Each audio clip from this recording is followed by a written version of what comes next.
Hi అండి. Welcome to my channel garam garam recipes. మా ఛానల్ని ఆదరిస్తున్న ప్రతి ఒక్కరికి మా హృదయపూర్వక నమస్కారాలండి.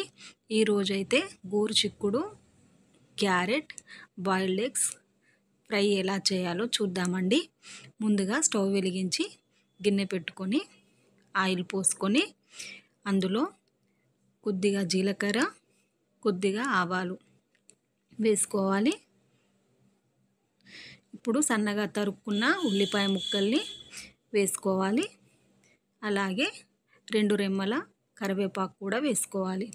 కొద్దిగా అల్లం వెల్లుల్లి పేస్ట్ వేసుకొని దోరగా వేయించుకోవాలి. కొద్దిగా పసుపు కూడా యాడ్ చేసుకోవాలి. ఇప్పుడు మనం ఉడికించి పక్కన పెట్టుకున్న గోరుచిక్కుడుకాయని దాంట్లో వేసుకోవాలి. ఈ గోరుచిక్కుడులో ప్రోటీన్స్, ఫైబర్స్ పుష్కలంగా అందిస్తుందండి.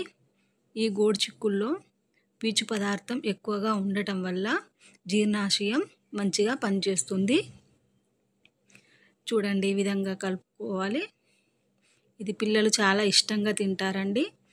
లంచ్ బాక్స్లోకి కూడా చాలా బాగుంటుంది. చపాతీలో కూడా చాలా బాగుంటుందండి. ఇప్పుడు సన్నగా తరుక్కున్న క్యారెట్ ముక్కల్ని కూడా అందులో వేసుకోవాలి. ఈ క్యారెట్ వల్ల కూడా ఎన్నో లాభాలు ఉన్నాయండి.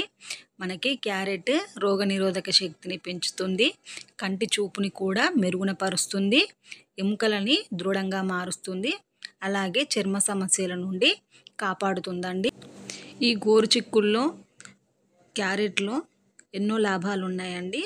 ఇలా ఒకసారి ట్రై చేసి పిల్లలకి తినిపించండి, చాలా ఇష్టంగా తింటారు. ఇప్పుడు దాంట్లో కొద్దిగా ధనియాల పొడి, 2 టేబుల్ స్పూన్ల కారము, మన రుచికి సరిపడా ఉప్పును కూడా యాడ్ చేసుకోవాలి.